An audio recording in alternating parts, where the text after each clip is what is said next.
and thanks so much for joining me for this Get Ready With Me featuring my November favorites. If you'd like to see that, please keep watching.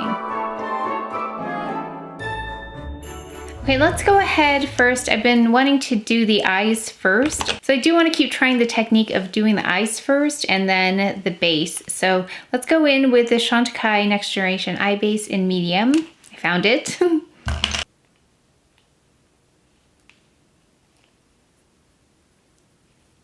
gonna try putting it in that outer corner, kind of where I put concealer, and see if that helps as well. Let's go in with the shade Light in the same Next Generation Eye Base. Right under the brow, and then just going ahead and smudging that into the brow bone. And then going in with my brows, I just want to carve out that frame first.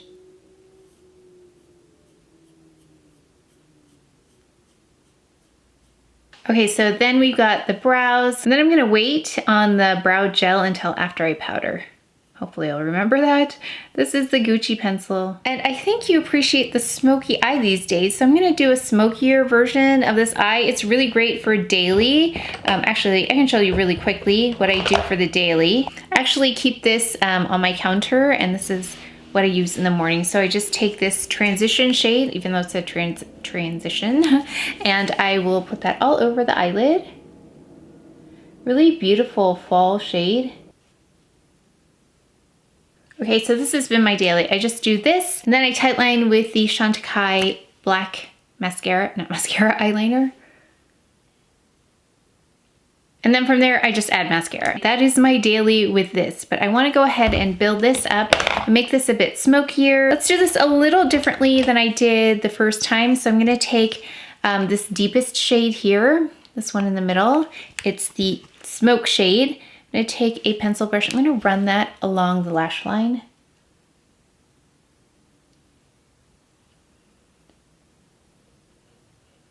You can see how pretty that is. It went on really easily. I'm gonna go all the way. I'm gonna go underneath as well. If this looks familiar, it's because I'm kind of doing the same shape that I did with the Byredo palette, just building that dimension and really carving out the shape that I want. I haven't tried this yet, so we're trying this together. I just thought about it, but you can see really how soft that powder is right there. It is really even on application. And this is such a beautiful deep brown shade. Just gone ahead and carved out the shape. Let's go in with another brush. I'm gonna take now this one. I'm gonna go right above that.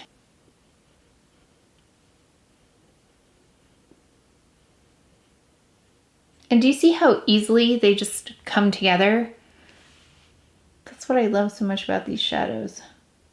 I feel like I should try one of her larger palettes. But I just, like I said, I get overwhelmed with all of the choices. They look beautiful. There's too much to choose from. That's why I like this one. But let me know if there's one you think I should try.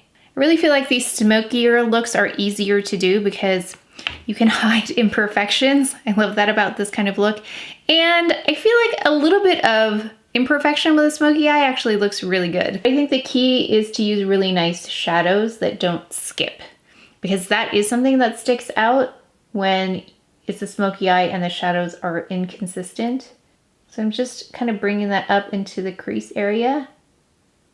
Really, really easy to use. You can see I didn't put much effort into that and just kind of blend it all by itself.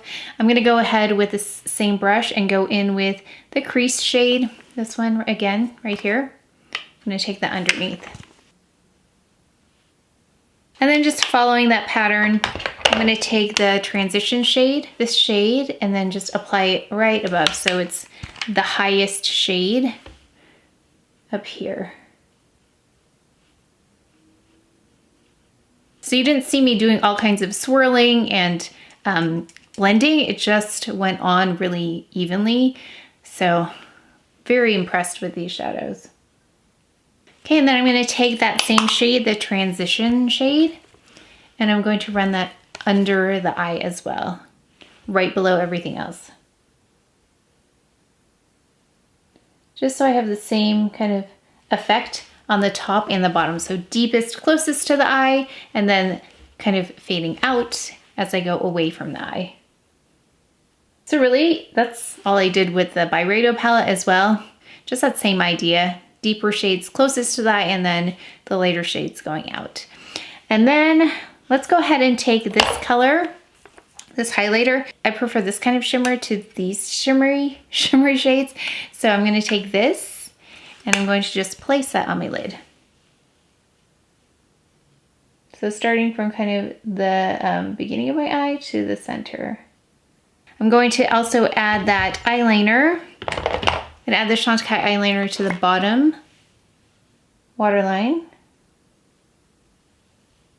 You can see the difference between adding those layers and just starting here, but I'm gonna add mascara and then we will do the base.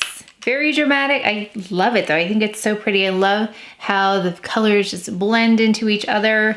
I really didn't take a clean brush or anything to blend. I just applied the colors. So I think it's so pretty. Of course, this is more than I would wear every day, but I think it's just so fun to play with the colors and see what they can do. And like I said, I know you've appreciated some of those more bold looks, so I thought I'd try it out with this one. But really on the daily, I'll use that one shade or maybe take a deeper shade and just put it in the corner and then that's it, mascara. But I wanna go in with this Illamasqua again because I do like to try things out, and since I'm filming more videos in a month here, we're gonna be actually trying makeup that's new to me a few more times, as well as revisiting some of my potential favorites for the year. So again, we got this jelly texture here. Oops. Okay, that's the only thing it fell off. Ew. So I'm gonna be doing like a top list of various products and then narrowing them down to my favorites of, I can't believe it, 2021. So I think I am going to be revisiting some limited edition items because there were some really impressive limited edition items, and I thought if they do release something similar to those in the future, then I can compare them for you and refer to them as some things that were favorites, because I do have some that I don't even know if they're available anymore, but they're definitely worth the mention. It just absorbs nicely into the skin, feels really nice and hydrated. So again, curious how this will be on my mom. But I do like how refreshing and hydrating this feels. If I could just close it. I did not use a mirror, so let me take a look in the mirror, see how we're doing. So now, speaking of revisiting products, I want to revisit some of my favorite foundations of the year. So starting with this SUBLIMAGE L'Essence de Teint. So for everyone who asks, where is this brush from? It's the one that goes with this. So if you purchase this, it comes with this brush. And I do not like this brush with this foundation because it absorbs too much of the product. So I can show you how it looks. So I have mine in the shade B40. And if I do this, it really just thins it out so thinly. And then a lot of the product ends up in there. So it's okay for the foundation, but I just really prefer that Shiseido brush. Plus this does leave a little bit of streaking on the skin when I use this one. I don't get any streaks, so let me just go in and yeah, immediately it looks so much better with this Shiseido brush. This is the only trick with doing eye makeup first, because I like to do my brows, is that now I have to apply foundation around my eyebrows. Maybe that's one reason I do apply foundation first. Okay, that looks really light, but we'll catch up here in a bit. There's a really beautiful skin enhancing glow without feeling sticky or anything like that. Of course, that Illamasqua underneath helped quite a bit. Let's go in with concealer. SISLEY Under Eye Concealer.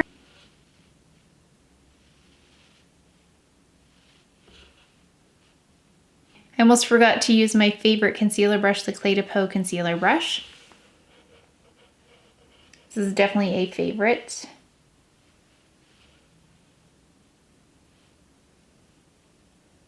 Now here is the only place where I feel like maybe I should have waited on that, but if I go over it, we can fix that as well. So let me just take that in a little bit. Still testing out this concealer. I love the Clé de Peau one, that's always gonna be a favorite, but I wanna test out this Secret Camouflage by Mercier. I get confused which one's the Brighten and which one's the Correct. Okay, Correct. I think the color matches really nice. So this way I can keep the, not foundation, the concealer concentrated here, and then I can really just sweep out the edges, and then I get more of a lighter coverage on the exterior. So it looks blended in. Really nice for this too. Right here. We'll, of course, blend that a little bit better, but it does a really nice job of cleaning that up. Now what's really nice too about this is that you can go up above right here, because I had a hard time getting the foundation on after brows. So then you can just go along the brow line like this. I want to go ahead with a powder, and I'm trying to revisit, like I said, products to come up with a really nice list for the end of the year. So I'm going to try this again. I think I just used it once. It's the DIOR Forever Cushion Powder, and this is in light. So I'm going to just take some of this. I don't think I liked this, and I can't remember why. So let's try it again.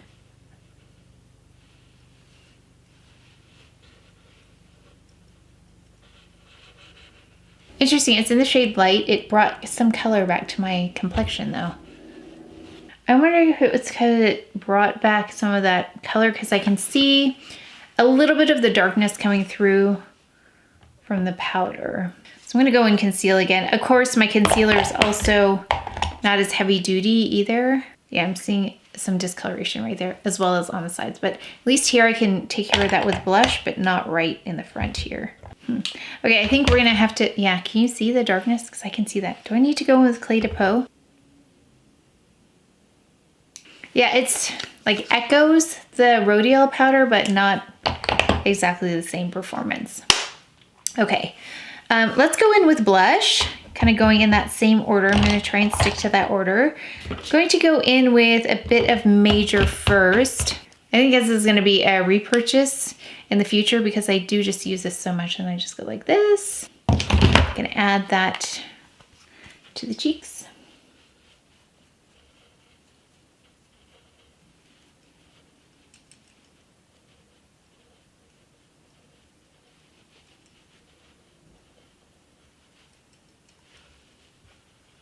Oh, did I mention what mascara I used? I'm sorry if I did not.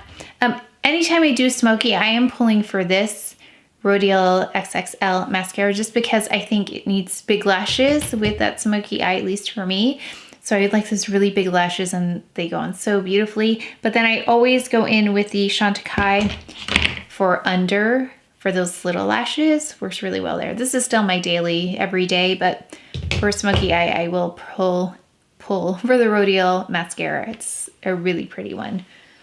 Then we're gonna take a little bit of the blush from the palette, the Natasha DANONA palette. I'm going to use that as a little pop of color.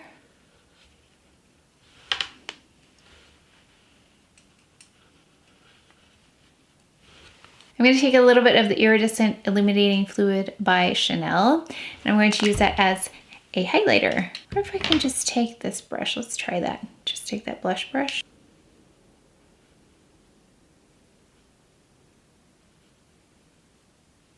So pretty, such a gentle glow. The highlighter in the Natasha DANONA palette is stunning, but I thought let's go for something a little bit more subtle today. Of course, we've got the Perfect Blur powder. I have to powder in the front here. It's gonna help color correct kind of what that other powder revealed under the concealer. Well, this is another lovely powder blush that I use to layer over cream blushes. It's the Chantecaille in Sea Turtle.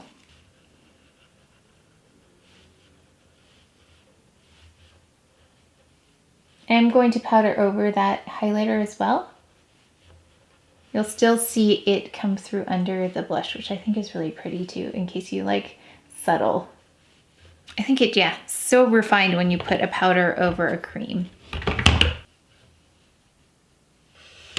Okay, keep the blush kind of subtle for this smoky eye. But I wonder if we should go in with a bold lip. I'm gonna do a little bit of bronzer first though. Again, reviewing some of my products that I've loved or I haven't had a chance to try as much of. So we're gonna go in with the Victoria Beckham Beauty bronzer. It's a lovely one. I just haven't had a chance to revisit it too much. So I just want to see where this falls in terms of any other bronzers that I have. Did I call it blush? It's a bronzer. So let's go ahead in with this.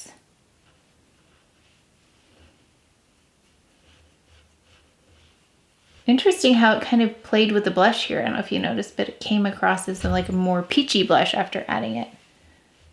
Yeah, so anytime foundation looks too light, it's really easy to fix with something like bronzer. Whereas when it's too deep, that's when I really have a hard time doing anything with it because it looks like it's totally the wrong shade.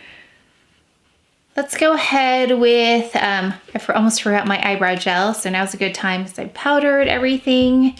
And let's add that. Diorshow Pump and Brow. I still have to open the other box. Never opened it, the one that a new one arrived.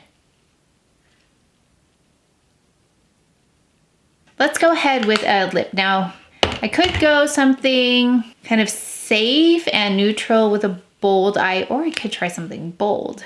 I think this might be bold. I think it's just such a pretty color. It's Rouge V number 58.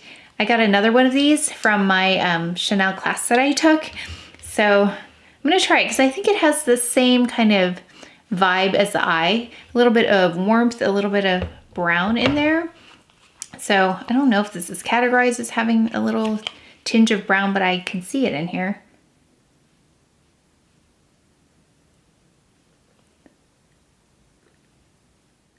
Let's go ahead and add a fragrance. We have the Grwm fragrance. This is the one that smells like vanilla. It's a very sophisticated vanilla, nothing sweet in here, but a very soft and cozy kind of take on it. I love this for the holidays. I think it just reminds me of baking in the kitchen, but a very tasteful take on a vanilla fragrance. So vanilla's not usually a note that I look for in fragrances, and it's very prominent in this one, but I think it's just so tastefully done. So if you're looking for something like this, but you don't want something sweet, I think this is a really great option. Really pretty. I've really been enjoying this, especially for this time of the year. And that is it for my November favorites. Get ready with me, the final look. I think even though the eye was smoky, it's not as smoky as I thought it was, so I think the lip works with it, but of course, you can go with something less bold if you want to, but I think it really worked out here. As I said, I will be revisiting some favorites from the past this year, just so I can rank them appropriately and really come up with the most curated list of the best for 2021. So you'll be seeing some top 10s, top 5s of various products, but then we'll come down to a very narrow list of my favorites of the year. But that is it for today's video, so please take care of each other, stay well if you enjoyed this video. If you learned something, please give it a thumbs up, subscribe, and I will see you next time.